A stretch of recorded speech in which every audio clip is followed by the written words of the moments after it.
जय हिंद दोस्तों, स्वागत है आपका अपने YouTube चैनल गंगा गुरुकुल में। आज की इस वीडियो में हम बात करने वाले हैं एक बहुत ही बेहतरीन पुस्तक जो मार्केट में भी आई है, हाल ही में, ज़्यादा नहीं, लगभग 1-2 महीने पहले आई है। तो मैं इसको ऑर्डर किया और उसको मैंने पढ़ा। उसके बाद जो चीज़ें बेहतरीन रूप से मुझे समझ में आई हैं, उसी के बारे में हम चर्चा करेंगे।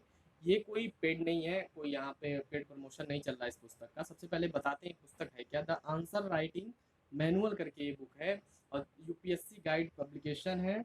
और सृष्टि देशमुख जो मैम है, जो प्रॉपर आईएएस है, उन्होंने इस पुस्तक को लिखा है। तो एक ब्रीफ आइडिया हो गया ऑथर के बारे में और क्या क्या चीज़ें इसमें आपको देखने को मिलेगा कि अच्छा आंसर लिखने के लिए क्या क्या चीज़ें आपके आंसर में होनी चाहिए, फ्लो चार्ट कैसे होनी चाहिए, किस पेपर के लिए क्या स्ट्रेटजी होनी चाहिए, क्या सोर्स होना चाहिए। इस बुक में वो सारी चीज़ें आपको देखने को मिलेंगी। अब देखिए, कुछ प्रश्न आपके होंगे जिसको मैं पहले ही बता दूं। कुछ लोग कहेंगे कि जो ये बुक है ये तो इंग्लिश में है, तो अभी देखिए हिंदी में इसका कोई अवेलेबल नहीं है कॉपी कि आने वाले समय में इसका एडिशन हिंदी में आएगा कि नहीं। लेकिन वर्तमान में भी जो ये बुक है ये हिंदी मीडियम और इंग्लिश मीडियम दोनों के लिए परफेक्ट है, क्योंकि लैंग्वेज इसका काफ़ी इजी है। अगर आपको यूपीएससी में इंग्लिश क्वालिफाइंग पेपर पास भी करना है, उतनी इंग्लिश आती है तो आप इस पुस्तक को आराम से पढ़ सकते हैं। कोई विद्वता की आवश्यकता नहीं है कि इंग्लिश लैंग्वेज में आपकी बहुत बड़ी विद्वता होनी चाहिए।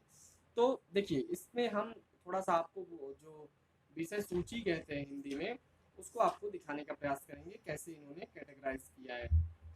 देखिए, आपके सामने ही है।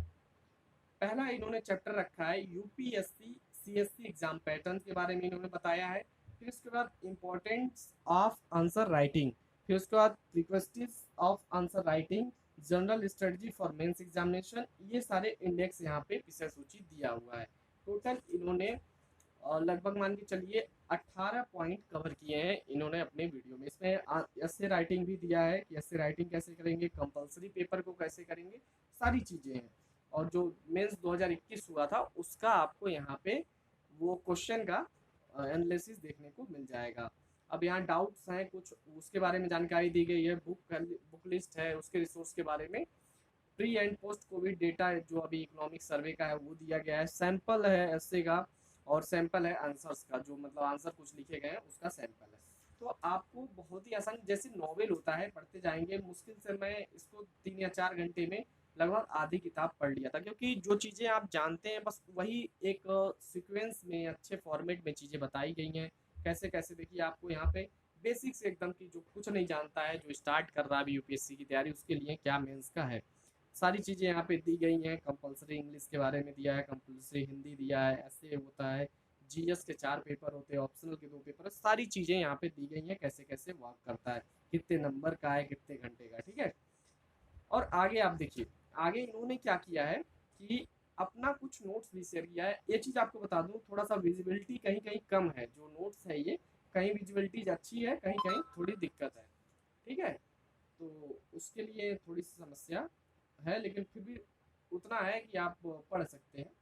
तो कहीं अपना इन्होंने जो पुराना नोट्स है अच्छे से शेयर किया। जीएसटी एंड टोबैको, उसको देखिए कितने अच्छे से इन्होंने पॉइंट फॉर्मेट में बताया है।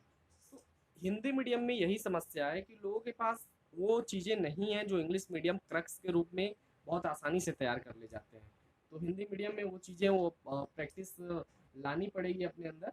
जैसे India cyber security establishment act, इन्होंने इतने छोटे में कंप्लीट कर लिया, ठीक है। ऐसा नहीं है पूरा बुक ऐसे ही आप लोग को लग रहा होगा ऐसे ही है, लेकिन आगे आपको यहाँ पे कैसे न्यूज़पेपर के आर्टिकल्स को पढ़ना है, कैसे ऑडिटोरियल को पढ़ना है, इसके बारे में भी जानकारी दी गई है। आप उसको बहुत अच्छे से कर सकते हैं, ठीक है। आगे आपको कुछ चीज़ें दिखाता हूँ।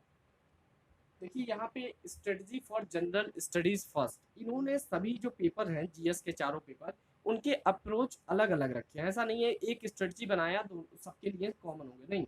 अगर हम जीएस फर्स्ट पेपर पढ़ रहे हैं तो उसमें क्या चीज़ें पढ़नी है, कैसे पढ़नी है, उसके बारे में इन्होंने बताया है। देखिए इन्होंने क्लासीफाई किया है history plus art and culture, geography, society, ये फर्स्ट पेपर के इन्होंने बताया कि फर्स्ट पेपर में क्या क्या चीज़ें हैं। उसके बाद में देखिए रिवॉल्ट ऑफ 18 जो 57 का है, उसको इन्होंने बताया है कि कैसे कैसे प्रीवियस ईयर में क्वेश्चन पूछे हैं। रोल ऑफ गांधी जी, मतलब सारी चीज़ें आपको ऐसे बेसिक लेवल पे समझाई जाएंगी कि कैसे पहले क्वेश्चन पूछा है यूपीएससी ने और हम कैसे पढ़ते हैं, ठीक है। ऐसे ही जहाँ पे भी है प्रीवियस ईयर क्वेश्चन दे दिया है, आप चाहें तो उसको प्रैक्टिस कर सकते हैं। इंडियन ज्योग्राफी के बारे में दिया है, कैसे कैसे किस टॉपिक को पढ़ना है, वोल्केनिज्म और cyclones, Himalayas, climate change, reverse, mountains, ये सारी चीज़ें आपको यहाँ पे देखने को मिलेंगी। और बहुत ही आसानी से इन्होंने छोटे छोटे पार्ट में उसको तोड़ा है, जिसे आप अगर वो कवर कर लेंगे तो आपका पूरा मेंस का सिलेबस कवर हो जाएगा। तो ये सारी चीज़ें हैं। और देखिए यहाँ पे कुछ चार्ट फॉर्मेट में भी इन्होंने दे दिया है कि कैसे कोई चीज़ों को याद रख सकते हैं। जैसे देखिए यूपीएससी और स्टेट पीएससी के बारे में दिया है, तो इन्होंने क्या कहा है कि जो 9 to 11 1/2 जो मेंबर्स होते हैं 9 to 11 हो सकते हैं। प्रेसिडेंट रिजाइन, गवर्नर्स रिजाइन, यानी जो रिजाइन होता है, जो स्टेट पीसीएस के लोग होते हैं गवर्नर को रिजाइन देंगे, और जो यूपीएससी वाले होते हैं प्रेसिडेंट को देंगे। रिमूवल कैसे होगा, मोड ऑफ सैलरी क्या होगी, कितने साल के लिए वर्क करेंगे, ये सारी चीज़ें यहाँ पे आपको देखने को मिलेगी। ठीक है, तो यहाँ पे ये बेसिक चीज़ें हैं। और यहाँ पे आप देखिए ये जो सिस्टम है, आप क्या बोलते हैं, सिहाग सर की भी कॉपी देखेंगे तो वहाँ पे आपको फ्लो चार्ट, मैप, ये सारी चीज़ें देखने को मिलेंगी। लेकिन हमारे आंसर राइटिंग प्रैक्टिस में चीज़ें उतनी ज़्यादा नहीं इम्प्लीमेंट हो पाती हैं, इस वजह से हमें दिक्कत होती है। आप स्टेट पीसीएस का भी एग्जाम देते हैं तो इन सब चीज़ों का यूज़ करेंगे तो आपके देखिए मेंस में नंबर बहुत बेहतरीन आएंगे। ठीक है, तो ये सारी चीज़ें हैं मेंस के लिए। कुछ लोग कहेंगे यार प्री तो नहीं हो रहा है, ठीक है, प्री की समस्या अलग है, लेकिन जब प्री होने लगेगा तो आपका मेंस रुकना नहीं चाहिए, इसकी आपकी तैयारी रहनी चाहिए। प्री क्या क्या है, प्री 1 2 क्वेश्चन 3 क्वेश्चन से रुक जाता है, वो सबके साथ समस्या होती है। तो अगर उसको हम सेटल कर लेते हैं तो उसके बाद मेंस में जाएंगे तो क्या लिखेंगे, हमें उसके लिए तो तैयार होना चाहिए। तो इस समय अभी मेंस पे फोकस करिए। और सी सेट जिसका जिसका है, मैं खुद सी सेट से परेशान हूँ, 2 क्वेश्चन से मेरा नहीं हुआ सी सेट में मेरा। तो सी सेट पे ध्यान देने की बात है, खास करके हिंदी मीडियम को तो सभी को प्रयास करना चाहिए। मैं कोई टीचर तो नहीं हूँ, लेकिन बस यही है कि जो चीज़ें मैं देखता हूँ अच्छी लगी उसे बताना चाहता हूँ कि दूसरे लोग भी उससे सीखे, चाहे छोटा हो या बड़ा हो। ठीक है, तो ये बुक आप ले सकते हैं। और अगर आप कहेंगे तो इसका लिंक मैं डिस्क्रिप्शन में दे दूंगा, आप वहाँ से जाके परचेस कर लीजिए, या फिर डायरेक्ट भी आप जाके परचेस कर सकते हैं। मार्केट में अभी आया है कि नहीं मैं नहीं जानता हूँ, लेकिन ये मुझे ऑनलाइन अमेजन से अवेलेबल हो गया। ठीक है, तो काफ़ी अच्छी चीज़ें हैं, आप चाहें तो एक बार जरूर पढ़ें इस पुस्तक को। मैं तो यही कहूँगा इसको बिना पढ़े आप मेंस राइटिंग ना करें। और डेली एक क्वेश्चन या 2 दिन पे 3 दिन पे एक मेंस आंसर राइटिंग, चाहे वो दृष्टि की ऑफिशियल वेबसाइट पे हो, चाहे ओनली आईएएस के जो ऑडिटोरियल सेक्शन में मिलता है वहाँ से, या फिर आप वीर तालियान सर का स्टडी लवर जो वीर वाला चैनल है, वहाँ से आपको क्वेश्चन मिल जाते हैं मेंस के। तो हाँ, आप जाके डायरेक्ट चीज़ों को क्वेश्चन लाइए और लिखिए। ठीक है, तो ये सारी चीज़ें थी जो मैं आपसे शेयर करना चाहता था और शेयर किया। वीडियो अच्छा लगे तो लाइक कर सकते हैं, आप चैनल को सब्सक्राइब कर सकते हैं। मिलते हैं नेक्स्ट वीडियो में। धन्यवाद, जय हिंद।